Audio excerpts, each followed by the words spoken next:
In Chapter 11, we will be moving on and talking about the aorist tense. You may wonder, where does the word aorist even come from? Well, it comes from a Greek word that means unmarked or undefined or without boundaries, right? This is the tense that just looks at the action, including the beginning and the ending and everything in between, right? Including everything in between. Just looks at it as a whole and says, hey, that happened, without any further comment on it. Sort of a default, especially in historical narrative, a default, this happened, this happened, this happened, this happened. Okay? And specifically, remember, we're talking about the aorist indicative at this point, both the active voice and the middle voice and the passive voice, all three of those actually. So the indicative, where the speaker is presenting something as a fact, right? And then the aorist, remember, that's what we're calling the tense. Sometimes people want to call it tense form, but traditionally that's just been referred to as the tense. And remember, tense in Greek includes time, right? A little element of time in the indicative. Outside the indicative, there is no element of time, right? That time is completely contextually determined, really, outside the indicative. But in the indicative, within the indicative mood in Greek, there is a small inherent element of time. And then the main thing with Greek tenses is the verbal aspect, is how the speaker is choosing to present the action. And for the aorist tense, the action is being presented as a whole, including the beginning, the ending, and everything in between, just looking at that as a whole. Let's contrast that, just briefly reviewing, with some of the other tenses we've already done, right, as we're building our understanding of the Greek tenses here. All right, we'll use the language of English here, the past, the present, and the future.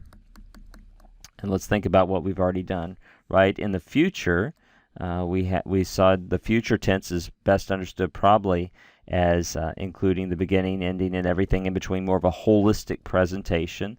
And the technical name for that, the holistic presentation, is perfective aspect, right? It looks at the action as a whole. I will loose, right? I will loose. And think about your form, loose-so, something, just looking at the active form there. Now, for the aorist, it's interesting, isn't it? It also, similarly, as it looks at something with perfective aspect, has a sigma. So there's a similarity in the way those are constructed. And so the aorist, elusa, right, would just be I loosed, just a simple statement of the past, right, of something happening, including the beginning and ending and everything in between, a holistic perspective, or more technically, the correct term would be a perfective aspect, right, looking at the action as a whole. We contrast that, right, with the imperfect tense. The imperfect tense, which is a more progressive presentation of the action, right? I was loosing, very literalistically. We realize that different contexts will demand different translations and so on, but I was loosing versus I loosed. The future, I will loose, right? So just again, the future, I will loose. The imperfect, I was loosing. The aorist, I loosed, right? Again, we're giving just very wooden literalistic equivalents. He's without considering the context, right? In the present tense, it also conveys that progressive or imperfective verbal aspect, right? The imperfective verbal aspect, the same thing that we saw with the imperfect, right? The imperfective verbal aspect. So just I am loosing. Again, a very literalistic type translation. So look at the different tenses we have here. We have the future, the present, the imperfect, and now we're picking up the aorist. I want to note one other thing here, and let's choose a different color to highlight this. How about we do, let's do this dark black color here. Like for the present, note we have a present active indicative, and then we have a present middle passive indicative paradigm, right? We have two paradigms. For the imperfect, we have an imperfect active indicative, and then we have an imperfect middle passive indicative paradigm. We have two paradigms, right? But for the future, we have a future active indicative, a future middle indicative, and a future passive indicative. We have three distinct paradigms as opposed to the present and the imperfect, where they have one paradigm that could be in context translated either as a middle or a passive, right? Well, the aorist is going to parallel the future here. There's going to be an aorist active indicative, there's going to be an aorist middle indicative, and an aorist passive indicative. So there are three distinct paradigms. The aorist does not share a middle/passive paradigm. It has a distinct spelling for its middle forms and for its passive forms. So we'll be looking at three paradigms. Let's look first at the aorist active indicative. Doesn't that green color cause you to feel calm and happy as you look at that, right? So the aorist active indicative, how do we build this? Well, first we have the augment. The augment is arguably a statement of past time, right? Where have we seen the augment before? Well, we've seen it on the imperfect. Remember on the imperfect, eluon and so on, right? The augment says, hey, this is going into past time. Then we have our stem, lu. Then we have the sigma and alpha, right? We can talk about this differently, how you want to break this up, as some grammars say the sigma and then plus the alpha endings, and some have sigma alpha plus then additional endings. So you know, I'm not going to take a strong opinion on that, but you will notice here that the similar endings that you already know, right? So maybe it would help you to think about this as sort of a sigma alpha sound unit that's found with the aorist. So we have the augment, the lu, the sigma alpha, and then we also have those personal endings. But we're often thinking about this material here, the sigma alpha combined with anything else, as its own self-contained unit, right? Where those are found together. So many times students find it helpful to sing these endings, you know, sa, sas, sin, saman, sata, san. You'll see that we're providing you with a Greek verb song that will sing through the endings in that way. I want you to notice how the aorist is translated just as a simple past here. I loosed, you loosed, he loosed, we loosed, y'all loosed, they loosed. And you'll notice with the aorist indicative, remember we're dealing with the indicative here. We're not dealing with participles, subjunctives. We haven't learned any of those yet. With the indicative in the New Testament, the aorist indicative is translated in the past about 85% of the time. So that's a pretty strong pattern, isn't it? I also want you to note that everything else you learned about augments and so on with the imperfect still applies. So, for example, if you have the verb akuo, you do not just stick an epsilon on there. What you do instead of that, if the verb begins with a vowel, is you lengthen that initial vowel. So the aorist of akuo is akusa, right, where it has that eta there, where the initial vowel has lengthened. Also, if a verb is a compound verb, what is a compound verb? A compound verb has a verb that has a prepositional prefix, like apaluo. If a verb is a compound verb, where does the augment come? The augment comes right here, usually knocking out this letter and replacing it with an epsilon. So the aorist of apaluo will be apelusa, right? So apelusa, right? Because the augment would come right here. Apaluo meaning to destroy or to release from. So this would be I destroyed or I released from, depending on the context, right? So all those kinds of rules we've learned about what happens with an augment, initial vowels lengthening, all of those are the same. As we mentioned, the aorist tense has an aorist active indicative paradigm here. It also has an aorist middle indicative paradigm and an aorist passive indicative, right? Three distinct paradigms. It does not have a M/P paradigm. It only has a middle and a passive. Also, we should note that verbs that end in omai, like decomai, I receive, or paruamai, I am going, we would expect these verbs, because they are middle-only verbs, to follow either the middle paradigm here or the passive paradigm, right?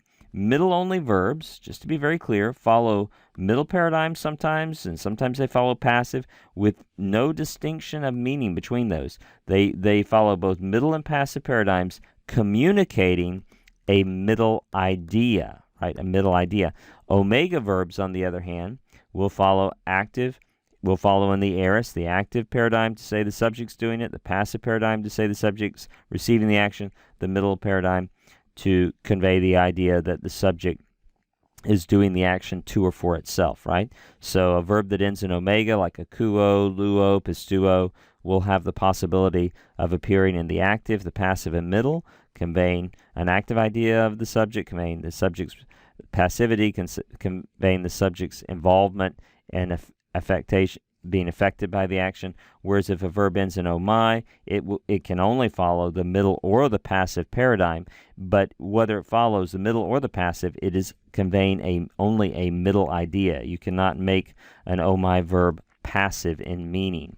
I hope that little review and driving that home is helpful to you. I hope that's making more sense. Let's look here at the aorist middle indicative paradigm, right? How is it built? Notice we have an augment. We have the stem, and again, some people want to add the sigma alpha to the stem and speak of it as the aorist stem. Some people want to do it separately. Some people want to just keep it with the ending. So we're going to, let's do this form right here. Let's think of it as its own sound unit for right now. And then we have the metha. So we have the augment, right? We have the stem. We have the sigma alpha as the morpheme, the little sound unit. I'm saying the word morpheme, the little sound unit that communicates this is the aorist. And then we have this personal ending metha, right? Metha. But reality, most students, I think it's easiest to think of that together as the endings. Sa, main, so, sata, samatha, sastha, santa, right? You'll see that these are endings that are adjusted slightly, sometimes combining in some ways, but endings that should look familiar from the imperfect middle passive endings. Think about the imperfect middle passive endings. It's been a while since we've seen those. So, amen, u, eta, amatha, estha, anta. And you can look in the book, the textbook, to see a little bit more morphologically what's going on here. But if we compare those endings, there's a lot of similar things there, right? Anta, onta, estha, astha, amatha, amatha, eta, ata, right? It's my southern tongue is wanting to pronounce these almost the same. Amen, amen, right? Ah. The omicron technically is supposed to have more of an ah sound and the alpha more of an ah sound, but my southern tongue wants to pronounce them all like an ah sound. But technically the omicron is more of in the Erasmian pronunciation, more of an ah, and the alpha is more of an ah. I tell students sometimes imagine this is a little bit more like Canadian telling the story of the guy with the toe. Oh man, a toe, a Methodist on the toe, eh? Right? It sounds a little bit like the story of the toe with a little Canadian lilt in the voice. So notice, because this is aorist middle indicative, the translations here are in the middle. I loosed for myself, you loosed for yourself, he loosed for himself, we loosed for ourselves, you all loosed for yourselves, they loosed for themselves. I'm going to just give a little pronunciation of this here. Elusamein, right? Elusamein, eluso, elusata, elusamatha, elusastha, elusanta. Maybe you will memorize these. Maybe you will use a memory device, but you need to know these forms of the aorist. You need to be able to reproduce this chart, just as you need to be able to reproduce the active endings that we have here in the first chart we looked at.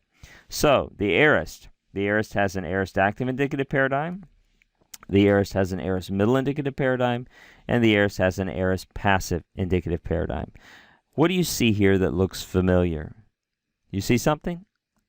Theta? Yes. Yes, indeed. I have told you the theta is like a big recliner, like a easy chair, like a big bean bag. Somebody sitting back with a remote control, watching Disney Plus, watching Netflix, feeling very passive, right? Feeling very passive. It's the sign of the passive. And when you have a theta and you have an augment, bam! That's going to be aorist passive, right? So if you have a theta added in and an augment, it's going to be aorist passive.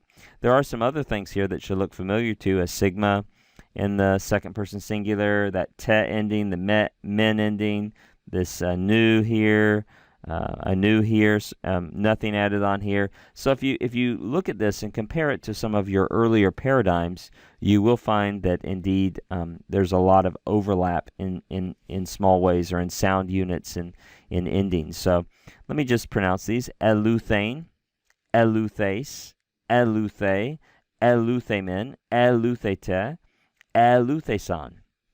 And notice the translation. I was loosed, right? The active, aorist active, would just be I loosed, right? Because the subject would be doing the action. The middle, I loosed for myself, because the subject is doing the action and affected by the action. That's the middle idea. But the passive, same time frame in the past, same kind of presentation, just as simple that it happened, but now it's being done to the subject. I was loosed. You were loosed. He was loosed. We were loosed. Y'all were loosed. They were loosed. Okay, as we've noted already, if verbs begin with vowels, right? If verbs begin with vowels, those vowels will lengthen. So if a word begins with alpha, rather than adding an epsilon, the alpha will lengthen to an eta. If it begins with an alpha iota, it will lengthen to an eta, and the iota will subscript. If it's a compound verb, right, the augment will come after the prepositional prefix. So if we had it ek, it will become x, and then the augment will be here. So all those things are in play. And also what you learned about the square of stops with the future is in play. What do we mean? Well, remember, for a verb like pimpo, we said make the future of that, and you learned that you can't do this, right? Because these combine to make a ps sound. Pimso, the future of pimpo is pimso. Pimso means I will send, right? Because a pi plus a sigma equals a ps, and these consonants plus a sigma equal x, and these consonants plus a sigma, the consonants then drop out, we're left with a sigma. So we saw how if the last letter of the verb stem, depending on which consonant it is, it will combine with a sigma and result in these combinations over on the right side of the chart. Of course, you're working backwards, right? You see these combinations like this. You're reading along and you read pimso, and you're like, oh, pss, oh yeah, that originally, let me see. Oh, I know that verb, pimpo. So that is the future of pimpo. Well, because remember, with the aorist, we're adding a sigma up next to the stem. These same rules apply to those combinations. So, for example, the aorist of pimpo is a pemsa, right? It is not this. The aorist of pimpo is not a pemsa with the pi and sigma, because they will combine. It will be ps. So a pemsa means I sent. I sent. Well, the aorist occurs all over the Bible. That's why we're learning it, so we can read it, especially as you read through the narrative portions of the Gospels and Acts. You will see that the aorist is the default tense, and so get ready to enjoy reading this new tense that you are learning in this chapter.